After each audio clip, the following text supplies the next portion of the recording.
नमस्कार प्यारे मित्रों, आज जानेंगे जीएस के प्रश्न जो पूर्व की परीक्षाओं में पूछे गए आगामी परीक्षाओं के लिए महत्वपूर्ण है। उन्हीं प्रश्नों पर चर्चा किया जाएगा। अगर आपने इससे पहले की वीडियो नहीं देखी तो आप चैनल पर जाके देख सकते हैं। यहाँ पे कथन दिया है भारत की आत्मिकता निधि, कथन एक दिया है। फिर दूसरा कथन दिया है भारत विधानसभा वाले राज्य केंद्र शासित प्रदेशों की समेकित निधि। फिर तीसरा दिया है राज्यों का सार्वजनिक लेखा। यहाँ पे सही उत्तर चुनना है, तो देख लेते हैं सही उत्तर कौन सा होगा। तो इसका जो राइट आंसर होगा वो आंसर नंबर सी सही होगा। आंसर नंबर सी सही होगा। तीनों जो कथन दिए हैं बिल्कुल ठीक है। और जान लेते हैं इसके बारे में। यहाँ पे दिया भारत का नियंत्रक महालेखा परीक्षक भारत की लेखा परीक्षा संस्था है, जिसे भारत के संविधान के अनुच्छेद 148 के तहत स्थापित किया गया है। उन्हें भारत सरकार राज्य सरकारों की सभी प्राप्तियों व्यय का ऑडिट करने का अधिकार है, जिसमें सरकार द्वारा पर्याप्त रूप से वित्त पोषित स्वायत्त निकायों निगमों की आय भी शामिल है। ये भी याद रखिएगा। आगे चलते हैं। अगला प्रश्न दिया है निम्नलिखित कथनों पर विचार कीजिए। पहला कथन दिया है केंद्रीय खाद्य प्रौद्योगिकी अनुसंधान संस्थान मैसूर में स्थित है। फिर दूसरा कथन दिया है केंद्रीय औषधि शोध संस्थान लखनऊ में स्थित है। फिर तीसरा दिया है केंद्रीय नारियल अनुसंधान संस्थान पणजी गोवा में स्थित है। तो यहाँ पे सही उत्तर चुनना है, तो देख लेते हैं सही उत्तर कौन सा होगा। तो इसका जो राइट आंसर हो जाएगा वो आंसर नंबर बी सही हुआ है। एक और दो जो कथन है बिल्कुल ठीक है। जो केंद्रीय नारियल अनुसंधान संस्थान है ये पणजी में नहीं है, बल्कि कहाँ है तो कासार गोंड में है। और ये कहाँ पड़ता है तो केरल में पड़ता है, ये भी याद रखिएगा। बाकी जो है वो सही सुमेलित हैं। अगला प्रश्न दिया निम्नलिखित में से कौन सा सही सुमेलित है। यहाँ पे देख लेते हैं कौन सा सही सुमेलित होगा। पहला दिया है टेलीस्कोप की खोज गैलीलियो। फिर दूसरा दिया है परमाणु बम का आविष्कार जे रॉबर्ट ओपेनहाइमर। फिर तीसरा दिया है लेसर का आविष्कार जोनास एडवर्ड साल्क। यहाँ पे सही उत्तर चुनना है, तो देख लेते हैं सही उत्तर कौन सा होगा। तो इसका जो राइट आंसर होगा वो आंसर नंबर वी सही हुआ। एक दो जो है वो सही सुमेलित हैं। लेसर का जो आविष्कार किया था ये जोनास ने नहीं किया था, बल्कि किसने किया था तो थियोडोर मैन ने किया था। ये भी याद रखिएगा। अगर जोनास ने किसका आविष्कार किया था तो जोनास ने जो किया था वो 1955 में पोलियो की वैक्सीन का आविष्कार किया था। ये भी याद रखिएगा। आगे चलते हैं। अगला प्रश्न दिया निम्नलिखित में से कौन से ब्लॉक पर्वत नहीं है। यहाँ पे नहीं पूछा है, तो देख लेते हैं कौन से नहीं है। तो यहाँ पहला जो पर्वत दिया है कैलिफोर्निया में स्थित सेरा नेवादा। फिर दूसरा दिया है फ्रांस में बोस जेस पर्वत। तो यहाँ पे सही उत्तर चुनना है, तो इसका जो राइट आंसर हो जाएगा वो आंसर नंबर सी सही हुआ। दोनों जो हैं वो ब्लॉक पर्वत के उदाहरण नहीं है, ये भी याद रखिएगा। अगला प्रश्न दिया भारतीय राष्ट्रीय कांग्रेस का लाहौर अधिवेशन 1929 के संबंध में निम्नलिखित कथनों पर विचार कीजिए। पहला कथन दिया यहाँ पे कांग्रेस ने पूर्ण स्वतंत्रता की मांग करते हुए एक प्रस्ताव पारित किया। फिर दूसरा कथन दिया इस सत्र में उग्रवादियों नरमपंथियों के बीच दरार को सुलझा लिया गया। फिर तीसरा कथन दिया इस सत्र में दो राष्ट्रवाद सिद्धांत को खारिज करते हुए एक प्रस्ताव पारित किया गया था। यहाँ पे सही उत्तर चुनना है, तो देख लेते हैं सही उत्तर कौन सा होगा। तो इसका जो राइट आंसर हो जाएगा वो आंसर नंबर ए सही होगा। केवल एक जो कथन है बिल्कुल ठीक है। और इसके बारे में जान लेते हैं। यहाँ पे दिया भारतीय राष्ट्रीय कांग्रेस के 1916 का लखनऊ अधिवेशन में उग्रवादियों नरमपंथियों के बीच दरार को सुलझा लिया गया था, तो इसलिए कथन नंबर 2 जो है वो गलत हो जाता है। फिर आगे दिया है जिन्ना का दो राष्ट्रीय सिद्धांत मार्च 1940 में सामने आया। आगे चलते हैं। अगला प्रश्न दिया निम्नलिखित कथनों पर विचार कीजिए। पहला कथन दिया है यहाँ पे लूनी नदी कच्छ के रण में गिरती है। फिर दूसरा कथन दिया है पंचगंगा दूधगंगा नर्मदा नदी की सहायक नदियां हैं। फिर तीसरा दिया है सोन नर्मदा नदी का उद्गम अमरकंटक पर्वत श्रृंखला से होता है। तो यहाँ पे सही उत्तर चुनना है, तो देख लेते हैं सही उत्तर कौन सा होगा। तो इसका जो राइट आंसर हो जाएगा वो आंसर नंबर सी सही होगा। आंसर नंबर सी सही होगा। कथन 1 और कथन 3 जो है बिल्कुल ठीक है। और थोड़ा सा इसके बारे में जान लेते हैं। यहाँ पे दिया है कृष्णा नदी की सहायक नदियां कोयना पंचगंगा दूधगंगा मालप्रभा घाटप्रभा तुंगभद्रा लूनी नदी अमेजन के पास अरावली पर्वतमाला की पुष्कर घाटी से निकलती है। थार रेगिस्तान के दक्षिण पूर्वी हिस्से से होकर गुजरती है। गुजरात के कच्छ के रण की दलदली भूमि में समाप्त हो जाती है। तो यहाँ पे दूध गंगा और पंचगंगा जो है वो किसकी सहायक नदियां हैं? तो कृष्णा नदी की, और वहां पे नर्मदा बताई गई थी, इसलिए कथन 2 था वो गलत हो गया था। आगे चलते हैं। आगे दिया है धारवाड़ चट्टानों की प्रणाली के संबंध में निम्नलिखित कथनों पर विचार कीजिए। यहाँ पे कथन दिए। पहला कथन दिया है ये मूलतः आग्नेय है। फिर दूसरा दिया है ये चट्टानें प्री कैरिबियन काल की हैं। फिर तीसरा दिया है ये लो और मैग्नीज एस्को से समृद्ध है। इसका जो राइट आंसर है वो आंसर नंबर सी से होगा। आंसर नंबर सी से होगा। 2 और 3 जो कथन है बिल्कुल ठीक है। महत्वपूर्ण प्रश्न है, काफी बार परीक्षाओं में पूछा गया है। प्रश्न दिया नाबार्ड के बारे में कौन से कथन सही है। यहाँ पे कथन दिए हैं तो देख लेते हैं कथन कौन सा सही होगा। पहला कथन दिया है नाबार्ड की स्थापना शिवरामन समिति की सिफारिश पर की गई थी।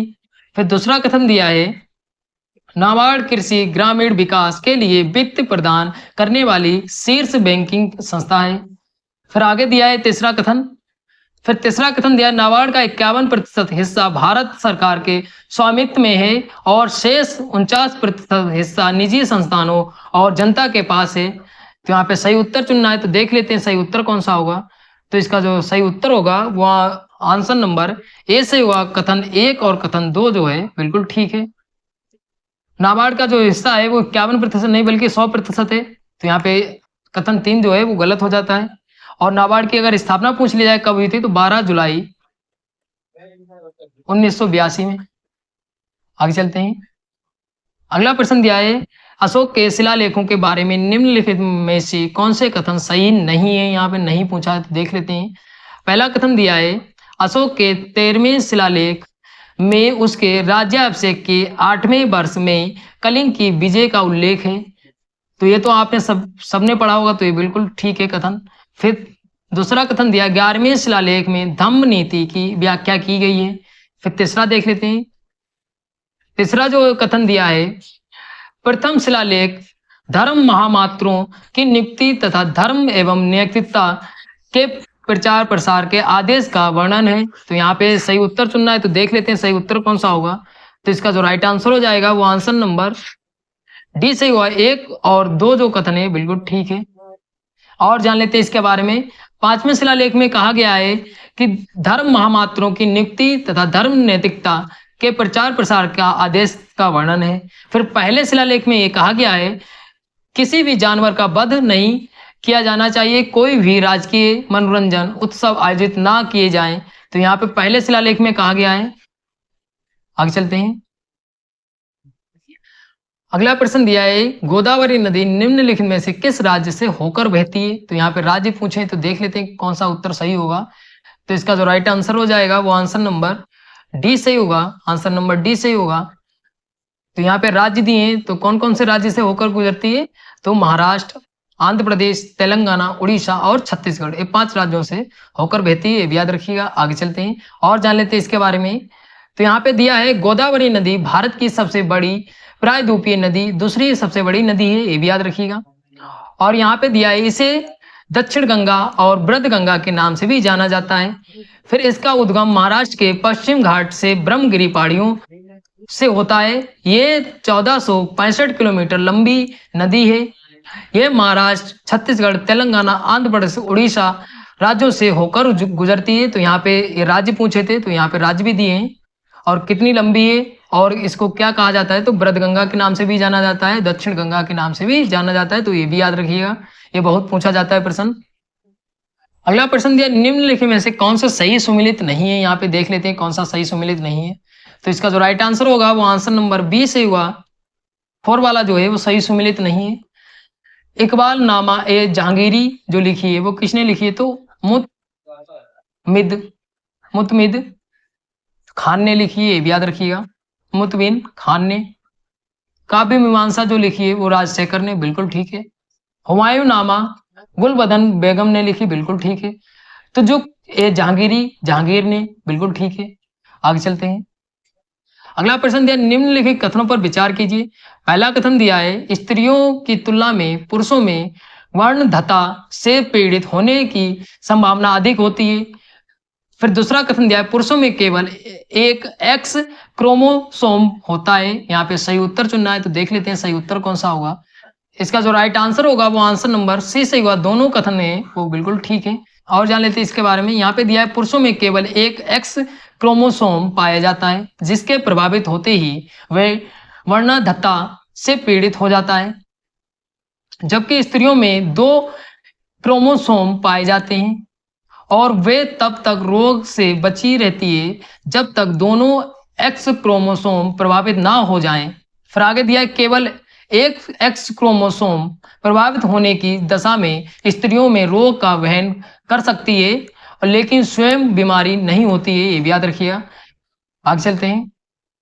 अगला प्रश्न दिया, निम्नलिखित कथनों पर विचार कीजिए। पहला कथन दिया है, स्टेथोस्कोप का प्रयोग हृदय की ध्वनि सुनने के लिए किया जाता है।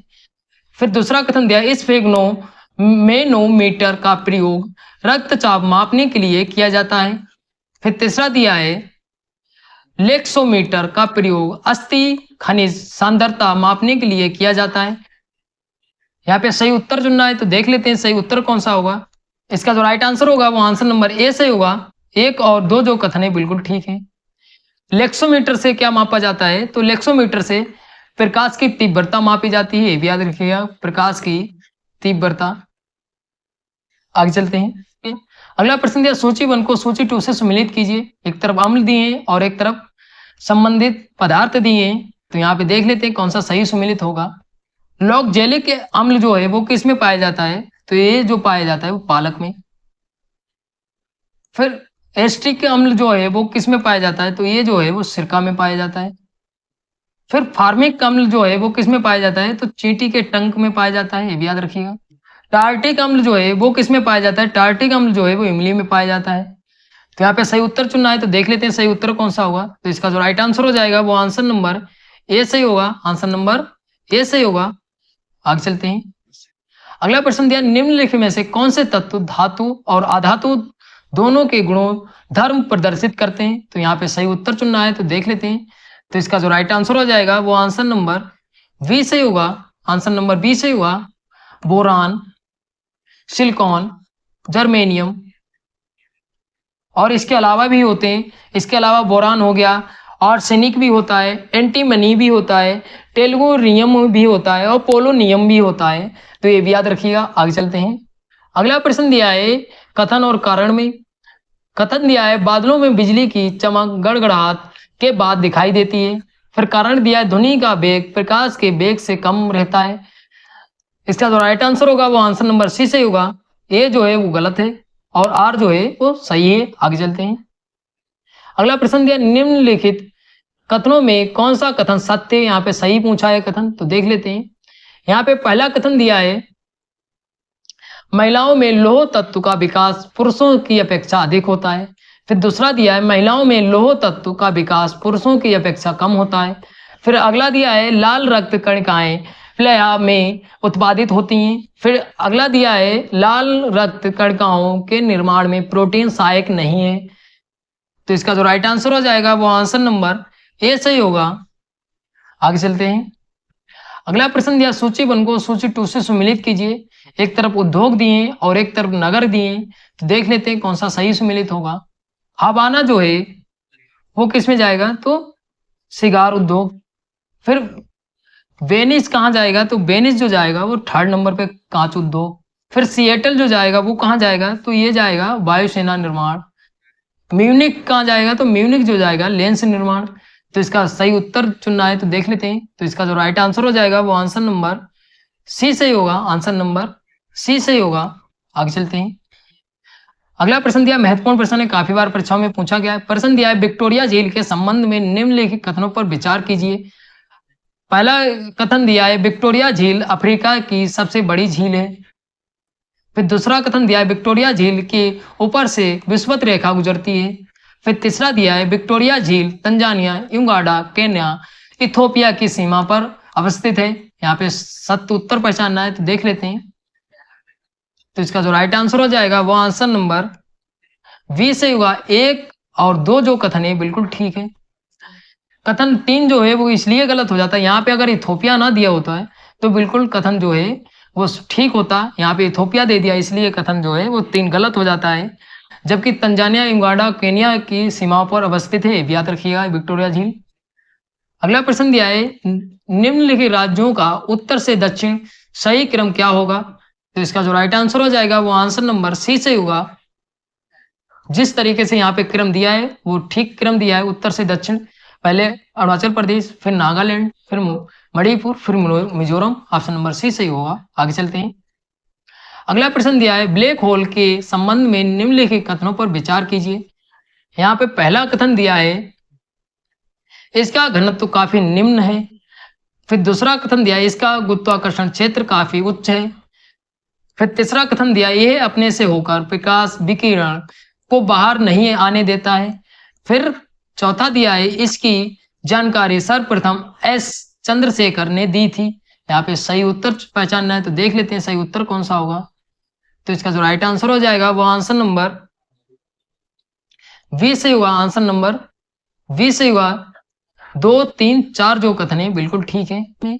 और जान लेते इसके बारे में। यहाँ पे दिया है ब्लैक होल एक उच्च घनत्व उच्च गुरुत्वाकर्षण का क्षेत्र है, इससे प्रकाश विकिरण भी बाहर नहीं आ पाता। इसकी जानकारी सर्वप्रथम एस चंद्रशेखर ने दी थी। चंद्रशेखर सीमा का निर्धारण किया। इसके योगदान के लिए इन्हें 1983 में भौतिकी का नोबेल पुरस्कार भी मिला था। आगे चलते हैं। अगला प्रश्न दिया है अग्रलिखित कथनों पर विचार कीजिए। पहला कथन दिया है यहाँ पे केरल में केवल पूर्व की ओर प्रवाहित होने वाली नदियां हैं। फिर दूसरा कथन दिया है मध्य प्रदेश में पश्चिम की ओर प्रवाहित होने वाली नदियां नहीं है। यहाँ पे सही उत्तर चुनना है। इसका राइट आंसर होगा वो आंसर नंबर डी सही होगा। उपरोक्त में से कोई नहीं। यहाँ पे दिया है केरल में पेरियार नदी पंबा नदी पश्चिम की ओर प्रवाहित होती हैं। मध्य प्रदेश से निकलने वाली नर्मदा ताप्ती नदी पश्चिम की ओर प्रवाहित होती हुई अरब सागर में गिरती हैं। तो इतने जीएस के प्रश्न थे। आशा करते हैं आपको वीडियो अच्छी लगी होगी। अच्छी लगी तो लाइक शेयर कमेंट करिए। अगर आपको लगे परीक्षा के लिए उपयोगी है तो आप शेयर जरूर करिएगा। धन्यवाद।